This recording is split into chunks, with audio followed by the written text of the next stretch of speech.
ভারতের প্রধানমন্ত্রী নরেন্দ্র মোদী যখন প্রথমবার ভারতের প্রধানমন্ত্রী হিসেবে শপথ নেন, তখন প্রতিবেশী সব দেশের রাষ্ট্রপ্রধানকে আমন্ত্রণ জানিয়েছিলেন। এমনকি পাকিস্তানের তৎকালীন প্রধানমন্ত্রী নওয়াজ শরীফকেও দাওয়াত দিয়ে তিনি বড় চমক দিয়েছিলেন।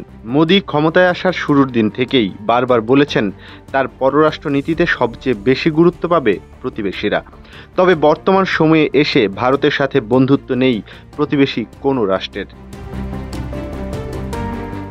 মোদী সরকারের নেইবারহুড ফার্স্ট বা প্রতিবেশীরা সবার আগে নীতিকে তাদের পররাষ্ট্রনীতির মূল স্তম্ভ বলা হলেও আসলেই এই নীতিতে কাজ করেছে মোদী সরকার, এটি একটি বড় প্রশ্ন।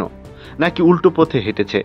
আন্তর্জাতিক কয়েকটি গণমাধ্যমের তথ্য বিশ্লেষণ করে দেখা গেছে মোদী সরকার বন্ধুহীন হয়ে যাওয়ার পেছনে কাজ করেছে তাদের দ্বিচারী মনোভাব। আর এ কারণেই একে একে প্রতিবেশী সব দেশের সাথেই সম্পর্ক ভালো নেই দক্ষিণ এশিয়ার বৃহৎ অর্থনীতির এই দেশটির। Redmi 13 স্টাইল বানাই দুনিয়া কাঁপায়।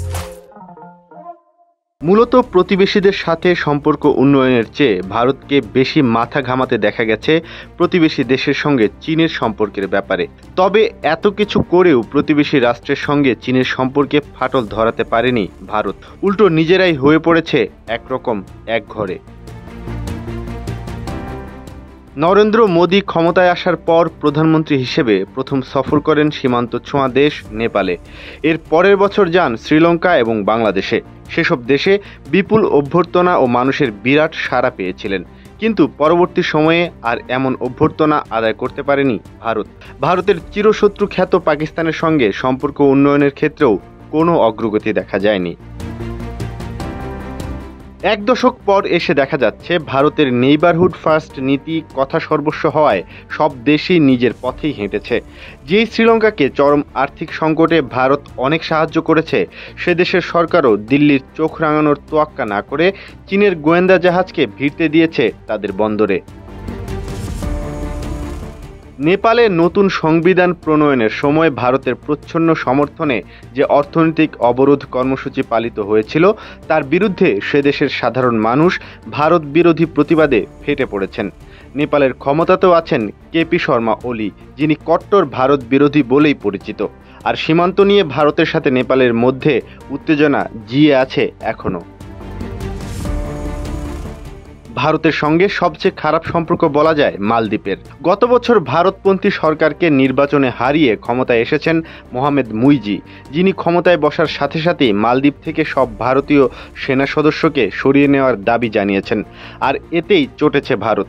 এদিকে মুইজি ইন্ডিয়া আউট ক্যাম্পেইনের মাধ্যমে তার জনপ্রিয়তা আরও বাড়িয়েছেন। তিনি প্রকাশ্যেই চীনের প্রতি সমর্থন জানিয়েছেন। এদিকে যে ভুটান সামরিক, বৈদেশিক বা অর্থনৈতিক প্রায় সব ক্ষেত্রে ভারতের ওপর নির্ভরশীল, তারাও চীনের সঙ্গে আলাদাভাবে সীমান্ত আলোচনা শুরু করেছে। কূটনৈতিক সম্পর্ক স্থাপনে চীনের প্রস্তাবকেও সরাসরি নাকচ করে দেয়নি। আফগানিস্তান ও মিয়ানমারে যে দুটো সরকার এখন ক্ষমতায়, তাদের সঙ্গেও ভারতের সম্পর্ক ভালো এ কথা বলা চলে না কোনো মতেই। আফগানিস্তানে তালেবান সরকারের সঙ্গে ভারতের কূটনৈতিক সম্পর্ক গড়ে ওঠেনি এখনও। এতদিন ভারতের একমাত্র প্রতিবেশী বন্ধু রাষ্ট্র হিসেবে বলা হতো বাংলাদেশকে। আওয়ামী লীগ সরকার প্রয়োজনের অতিরিক্ত খাতির দেখাতো ভারতের সাথে। তুমুল গণ আন্দোলনের মুখে শেখ হাসিনার পদত্যাগের মাধ্যমে সেই সরকার বিলুপ্ত হয়ে গেছে। বর্তমান সরকারের সঙ্গে আগের সরকারের মতো সম্পর্ক থাকবে না, সেটা সহজেই অনুমান করা যাচ্ছে। তাছাড়া 3.5 বছর আগে নরেন্দ্র মোদীর বাংলাদেশ সফরের সময়ই তার বিরুদ্ধে বিক্ষোভ ও সহিংসতা তুঙ্গে উঠেছিল। দেশে সাম্প্রতিক কোটা সংস্কার আন্দোলনেও যে একটা প্রবল ভারত বিরোধী চেহারা ছিল, তা পর্যবেক্ষকরা প্রায় সকলেই মানেন। তাহলে ভারতের পররাষ্ট্র নীতিতেই কি এমন কিছু গুরুতর ত্রুটি বিচ্যুতি আছে, যাতে একের পর এক প্রতিবেশী দেশে ভারত বিদ্বেষী মনোভাব মাথাচাড়া দিচ্ছে? নাকি বৃহত্তর দক্ষিণ এশিয়ায় ভূরাজনৈতিক কাঠামোটাই এমন যে ভারতের জন্য এই পরিণতি একরকম অবধারিতই ছিল? নাকি চীনের সঙ্গে পাঙ্গা নিতে গিয়ে একঘরে হয়ে পড়ছে ভারত? এমন প্রশ্নই সামনে চলে আসছে ভারতের বর্তমান প্রতিবেশী রাষ্ট্রের সঙ্গে সম্পর্ক বিশ্লেষণ করে।